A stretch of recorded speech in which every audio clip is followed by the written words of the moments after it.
možda ne možemo da utičemo na globalne istorijske prekide, ali možemo da na mikronivou napravimo promjenu. Čast mi je zadovoljstvo što sam izabran za predsjednika opštinskog odbora građanskog pokreta URA-Bar i trudit ću se da u narednom periodu ovaj odbor bude pokretač promjena na lokalnom nivou.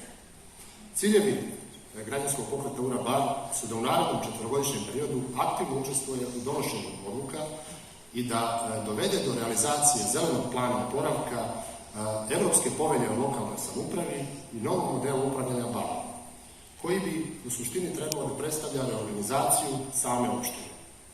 Mnoga ovlašćenja moraju se vratiti opštinama, ali opština Bar mora imati obrazovan kadar kako bi se nosila sa teretom tih ovlašćenja i donosila hrabre odluke.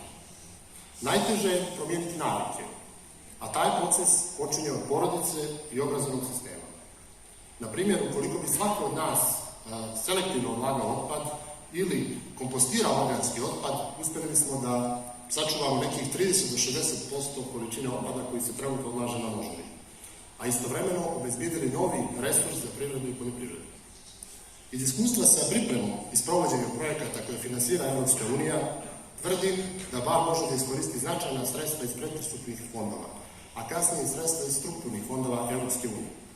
Ali uz pravi strateški pristup, da privlači sredstva na osnovu potreba koje postoje i koje su prepoznate strateškim planom razvoja, a istovremeno da se ne realizuju projekti koji su na neki način duplikat ili na neki način možda nisu i potrebni samo Baru.